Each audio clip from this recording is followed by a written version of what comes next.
Friends, we continue in our reading of Job this morning. Thank you for joining us. Good morning, Mom. Good morning, Linda.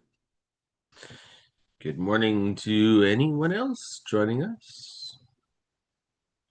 Please do take a moment to post a greeting, share a comment, let us know that you are here with us. We'll start, as we always do, with taking a look at the big picture here. That's not the big picture. There it is. So we're in, oh, that's Proverbs. We're not Proverbs, we're Job. I opened the wrong one. Let's try that again.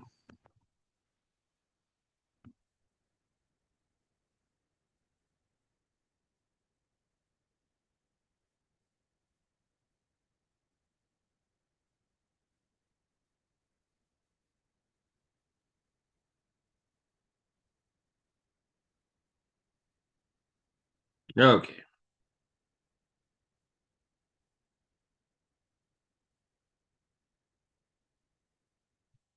Apparently, I hadn't had enough coffee yet when I was doing my prep work this morning. Job.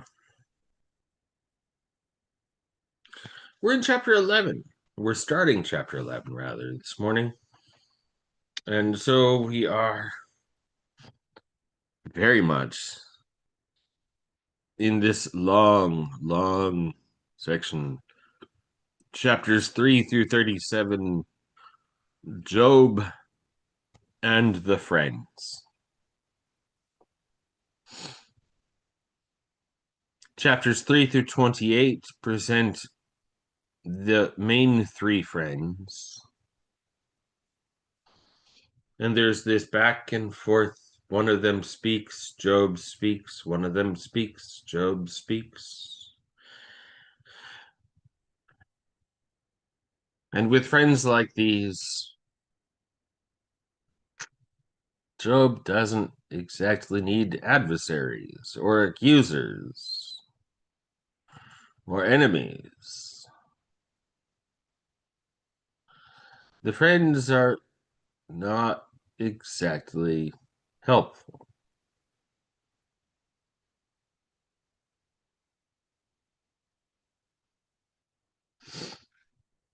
So here we are, friends.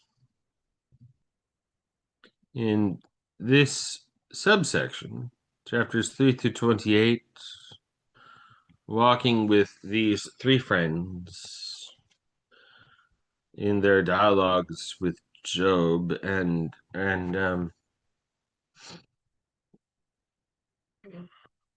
in which it's not always very clear that Job is in dialogue with them. It's not always very clear that he's not. It's an interesting section, to say the least. And it goes on and on. It's interesting and at the same time kind of tediously long at the same time. Let's keep going. Chapter 11. I'll be reading from the left-hand column, which is a Jewish Bible, specifically the Complete Jewish Bible. The right-hand column, you see a Christian Bible, specifically the New Revised Standard Version Updated Edition. And I'll use the right-hand column primarily to bring into our common language of our Christian biblical language, those things that are in Jewish biblical language different, unique from Christian biblical language.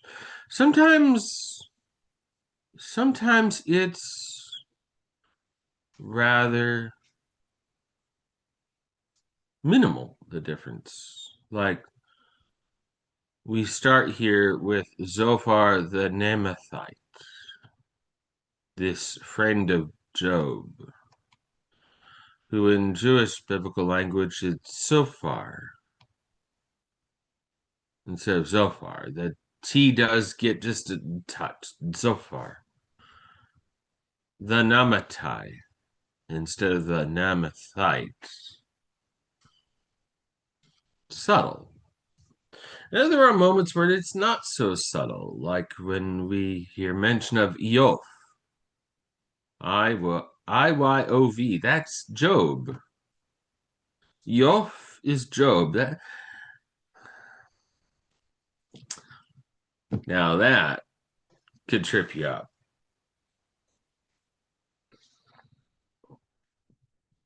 So, friends, let's read another sip of coffee and then we'll read.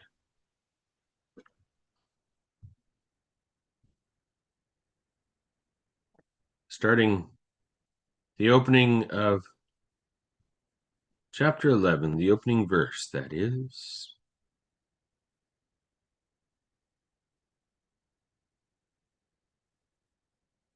Next, Zophar the Namathai spoke up. Shouldn't this torrent of words be answered? Does talking a lot make a person right? Is your babble supposed to put others to silence? When you mock, is no one to make you ashamed? You claim that your teaching is pure. You tell God, I am clean in your sight. I wish that God would speak, would open his mouth to answer you, would tell you the secrets of wisdom, which is worth twice as much as common sense. Understand that God is demanding of you less than your guilt deserves. Can you penetrate God's depths? Can you find out Shaddai's limits? Remember, Shaddai is a shortened form of El Shaddai. El Shaddai, El is God, Shaddai is Almighty. So Shaddai is simply Almighty.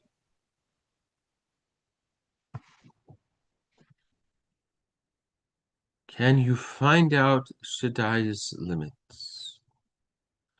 They're as high as heaven. What can you do? They're deeper than Sheol. What can you know? Their extent is longer than the earth and broader than the sea. If he passes through, puts in prison, and assembles for judgment, who can prevent him? For he knows when people are worthless. So if he sees iniquity, won't he look into it? An empty man can gain understanding even if he was born like a wild donkey. If you will set your heart at right, if you will spread out your hands toward him, if you will put your iniquity at a distance, and not let unrighteousness remain in your tents, then when you lift up your face, there will be no defect. You will be firm and free from fear. For you will forget your misery. You'll remember it like a flood that passed through long ago. Your life will be brighter than noon. Even its darkness will be like morning. You will be confident because there is hope. You will look around you and lie down secure. You will be confident. You will rest.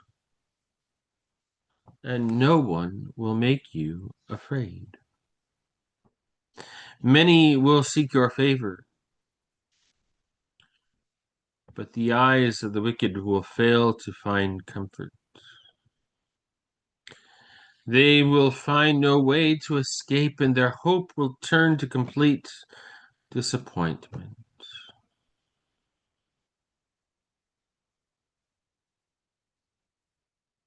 Yoph responded. Remember, that's Job. Yoph responded, no doubt you are the only people that matter. And when you die, so will wisdom. But I, too, have a brain as much as you. In no way am I inferior to you. Besides, who doesn't know things like these? Okay, sometimes it's clear that Job is responding to the friends. This it's pretty clear. Like, and we've got a little bit of an agitated Job. And can you blame him?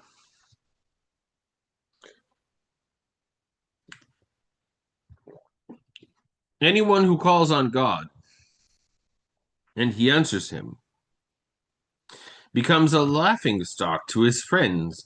They make fun of an innocent, blameless man. Those at ease have contempt for misfortune, for the blow that strikes somebody already staggering. The tents of robbers prosper. The homes of those who anger God are secure. Those who carry their gods in their hands. But ask the animals, and they will teach you, and the birds in the air, and they will tell you. Or speak to the earth, it will teach you. And the fish in the sea will inform you. Every one of them knows that the hand of Adonai has done this. In his hand is the life of every living thing and the spirit of every human being. Shouldn't the ear test words, just as the palate tests food? Is wisdom only with aged men and discernment only with long life? With God are wisdom and power. He has good counsel and understanding. When he breaks something down, it can't be rebuilt. When he imprisons someone, he can't be released. When he holds back water, there is drought. When he sends it out, it overruns the land. With him are strength and common sense, both the misled and those who mislead are his. He leads counselors away captive.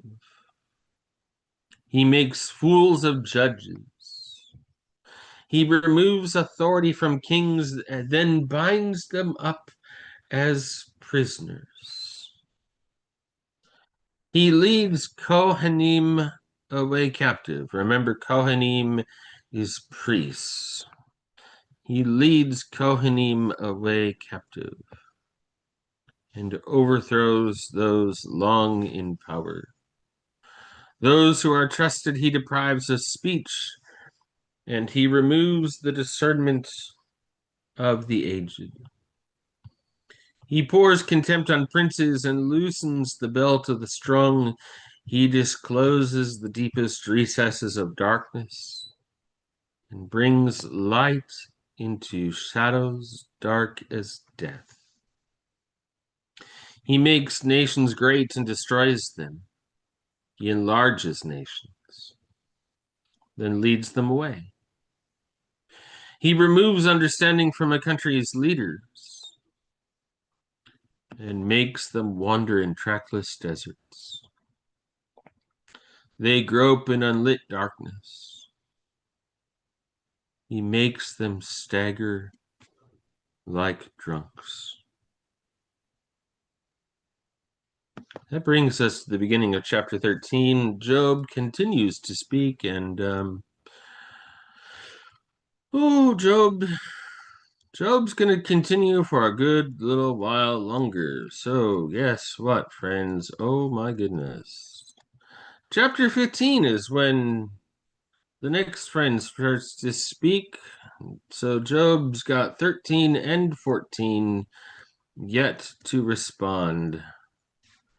So, next time, friends, we'll continue with Job's response at the opening of chapter 13. It's a long response, isn't it?